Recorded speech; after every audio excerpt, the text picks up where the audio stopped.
अस्सलाम वालेकुम। कैसे हैं आप सब? आई होप आप सब ठीक होंगे। रिसेंटली मैंने एक वीडियो अपलोड की 6 नवंबर के जो पेपर था उसके लिए। तो वीडियो निबोश ने रिमूव करवा दी। I don't know why. उसमें मैंने इन्फॉर्मेशन दी हुई थी कि ये क्वेश्चन पेपर में आ सकते हैं। 6 नवंबर का जो पेपर है, प्रीवियस जो मंथ है उसमें पेपर हुआ है। यकीन करें, जो मैंने क्वेश्चन बताए हुए थे एक छोड़ के बाकी सारे उस पेपर में वो क्वेश्चन दिए गए थे। तो विद इन 1 वीक वो वीडियो रिमूव कर दी क्योंकि टाइम लिमिट होती है कि 1 हफ्ते के अंदर आप वीडियो रिमूव कर दें। तो बाकी जो है उसमें मैंने प्रूफ भी दिए हुए थे, कुछ एविडेंस भी दिए हुए थे। दैट इज़ वाई वो वीडियो रिमूव हो गई हो। बाकी आज मैं इंशाल्लाह इस वीडियो में 31 ऐसे क्वेश्चंस आपको बताऊंगा जो पेपर में कंफर्म इंशाल्लाह आएंगे। ठीक है।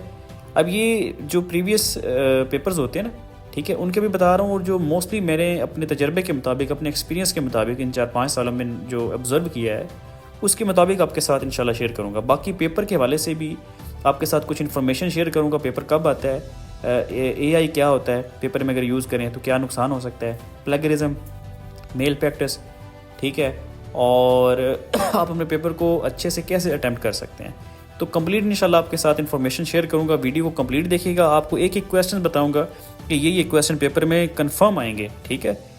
तो सबसे पहले तो ये कि आप में से किसी ने भी, अब देखें यूट्यूब पे आप किसी की चैट है, किसी के प्रूफ, व्हाट्सएप रिजल्ट वगैरह शेयर करते हैं ना, तो वो वीडियो निबोश रिमूव करवा देता है।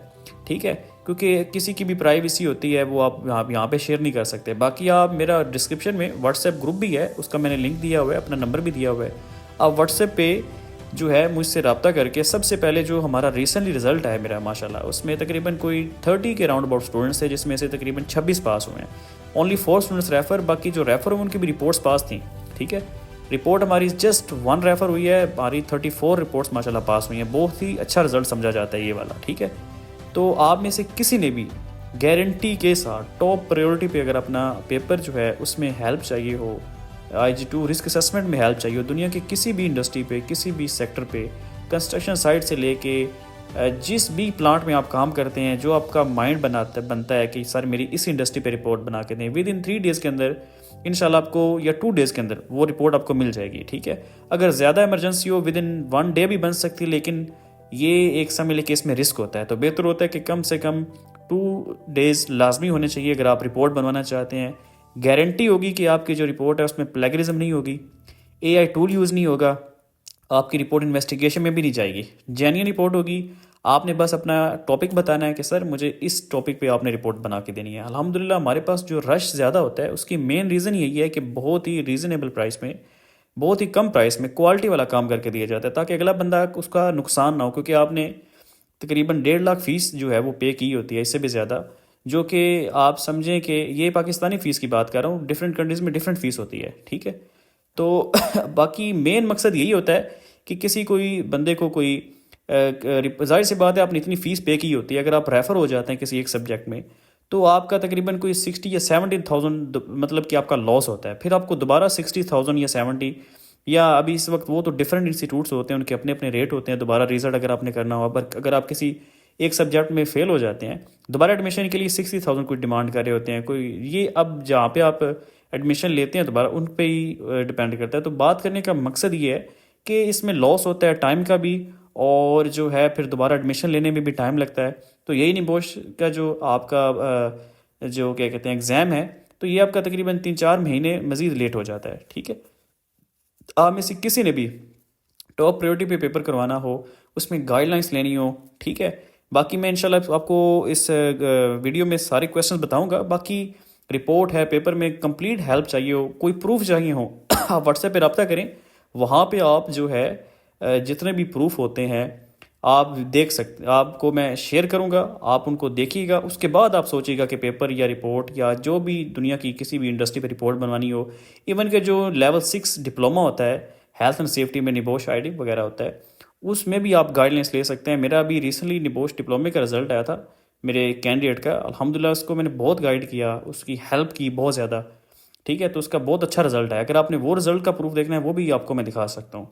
तो मेरे साथ आप जो भी चीज़ करवाएंगे ना, रिस्क असेसमेंट है, पेपर है, जिस भी इंडस्ट्री पे रिपोर्ट चाहिए हो, पेपर है, तो वो विद इन प्रूफ मिलेगी आपको। पहले आप प्रूफ लेंगे।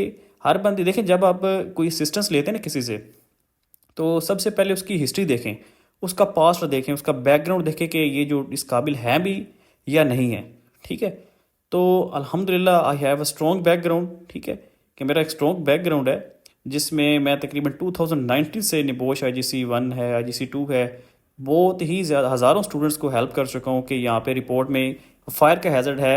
अगर आप कंस्ट्रक्शन साइट पे काम करते हैं तो ऐसे लिखते हैं अगर आप किसी स्टील इंडस्ट्री में काम करते हैं तो उसमें ये हैज़र्ड होते हैं। आगे फिर वो बंदा खुद भी लिख सकता है, मुझसे भी लिखवा सकता है, लेकिन मैं कोशिश करता हूँ कि वो खुद लिखने की कोशिश करे।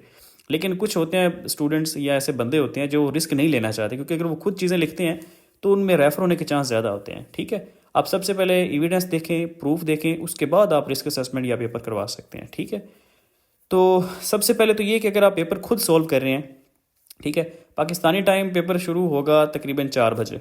ठीक है, समर या जब गर्मियाँ आती हैं तो उसमें पेपर स्टार्ट होता है 3 बजे, लेकिन जब विंटर स्टार्ट होता है तो उस टाइम पेपर आता है तकरीबन 4 बजे। ठीक है, तो उसके बाद नेक्स्ट ये कि अगर आप इंडिया में हैं, इंडिया में तकरीबन इंडिया और पाकिस्तान के टाइम में तकरीबन 15 या 20 मिनट्स का डिफरेंस होता है थोड़ा सा तो इंडिया में तकरीबन 4:30 या 4:15 पेपर स्टार्ट होता है, पाकिस्तान में 4 बजे होता है। UAE या दुबई में 1 या 2 बजे तक स्टार्ट हो सकता है। वो आप देख लीजिएगा कि आप जिस कंट्री में रहते हैं और UK में कितना टाइम डिफरेंस है।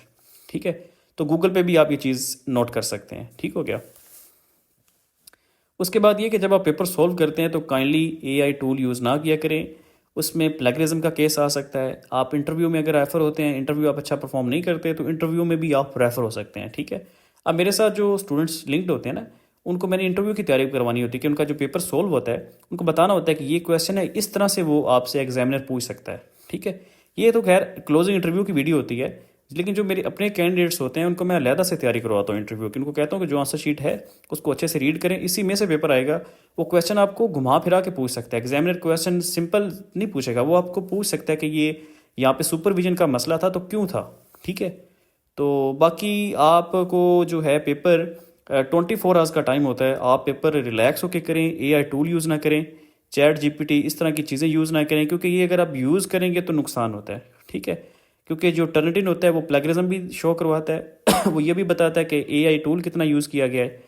ठीक है, इसकी वजह से आप इन्वेस्टिगेशन में जा सकते हो और इन्वेस्टिगेशन की वजह से 1.5 से 2 माह आपका, या आई थिंक सो 2 मंथ्स आपके लग जाते हैं रिज़ल्ट दोबारा आने में। तो इसमें टाइम का भी लॉस होता है और आपका जो पैसा होता है आपने लगाया होता है निवेश में, वो भी आपका ज़ाया जाता है। तो बेहतर होता है कि आप जो पेपर है वो अपनी मेहनत से सॉल्व करें, पास्ट पेपर देखें, पुराने पेपर उठा के देखें कि निबोश क्या क्या चीज़ कोई सॉल्व जो पेपर होते हैं, मुझसे भी सॉल्व पेपर ले सकते हैं व्हाट्सएप पे। तो आप सॉल्व पेपर देखें कि टास्क नंबर 1 है वो किस तरह सॉल्व किया गया वगैरह वगैरह। बाकी जो वीडियो है वो लंबी ना हो, मैं आपको क्वेश्चन बताता हूँ, आप ये नोट कर लीजिएगा और इंशाल्लाह उम्मीद है कि इसी में से पेपर आएगा आपका। बाकी कोई रट्टा नहीं लगा सकते आप पेपर में। ठीक है, सबसे पहला क्वेश्चन है सेफ सिस्टम ऑफ वर्क, ये क्वेश्चन भी आ सकता है। सेकंड है सिलेक्शन ऑफ कंट्रैक्टर सिलेक्शन, ये क्वेश्चन भी बहुत फेवरेट है, ये भी अक्सर आ जाता है। रिस्क असेसमेंट, ये भी क्वेश्चन आ जाता है। रिस्क असेसमेंट प्रोसीजर हो सकता है कि जो करंट ऑर्गेनाइजेशन है इसकी रिस्क असेसमेंट कैसी थी। फर्स्ट एड अरेंजमेंट, ये क्वेश्चन भी आ सकता है। फर्स्ट एड अरेंजमेंट में क्या चीज़ें शामिल होनी चाहिए ताकि वो इलास्टिक हों। और नियर मिस में काफ़ी क्वेश्चन आते हैं। नियर मिस इन्वेस्टिगेशन होता है, near miss accident investigation, benefits क्या हैं ये भी। हेल्थ एंड सेफ्टी लीडरशिप, ये भी आ सकता है, इसको health and safety management system में भी आप कन्वर्ट कर सकते हैं। Administrative control measures, management failures बताएं, ये भी क्वेश्चन है। ठीक है, इसके अलावा मैनेजमेंट फेलियर्स में वो पूछ सकते हैं कि मैनेजमेंट के क्या फेलियर्स थे जिसकी वजह से एक्सीडेंट हुआ, ओके, या हादसा वहाँ पे हुआ। Health and safety management role and responsibilities, मतलब मैनेजमेंट के रोल और रिस्पॉन्सिबिलिटीज़ का भी क्वेश्चन आ सकता है। बेनिफिट्स ऑफ इंस्पेक्शन, ये क्वेश्चन भी बहुत फेवरेट है, ये भी हर दफ़ा तकरीबन आता है।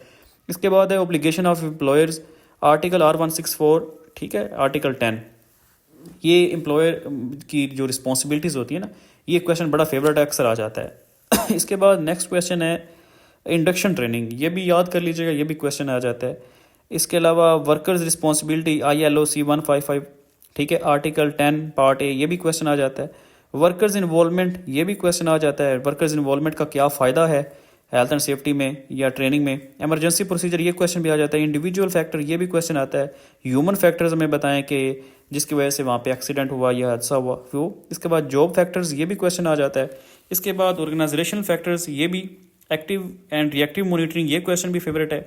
एक्सीडेंट इन्वेस्टिगेशन, ये इसके बेनिफिट्स, ये भी आ जाता है। ऑडिट, ये क्वेश्चन भी आ सकता है। इसके बाद है कम्युनिकेशन मेथड, हमें बताएं, ये भी क्वेश्चन आ सकता है। मैनेजिंग रिस्क, ये इसके अलावा पॉलिसी इम्प्लीमेंटेशन, पॉलिसी के बारे में क्वेश्चन आ सकता है। इसके अलावा लर्निंग फ्रॉम रिस्क, ठीक है, ये बताएं, ये भी आ सकता है। इसके बाद फाइनेंशियल आर्गूमेंट्स, ये क्वेश्चन भी आ सकता है कि हमें बताएं कि मैंने अगर वहाँ पे हादसा हुआ है तो कौन कौन से फाइनेंशियल जो है वो इशू फेस करने पड़ सकते हैं, जो वहाँ पे का कंपनी का जो मालिक है, ये जो मैनेजर है, ठीक हो गया। उसके बाद लीगल है, लीगल बताएं। लेबर इंस्पेक्टर, ये क्वेश्चन भी आ सकता है, ठीक है, लेबर इंस्पेक्टर अराइवल ये। इसके बाद डायरेक्ट इनडायरेक्ट कॉस्ट, इसके अलावा मॉरल मैनेजमेंट, ये भी क्वेश्चन आ सकता है। तो ये टोटल तकरीबन 31-32 क्वेश्चन बनते हैं जो कि लाजमी आएंगे, ठीक है। आई होप आपको वीडियो में काफ़ी इन्फॉर्मेशन मिली होगी। बाकी मज़ीद कोई मसला हो, परेशानी हो, आप व्हाट्सएप पे रब्ता कर सकते हैं।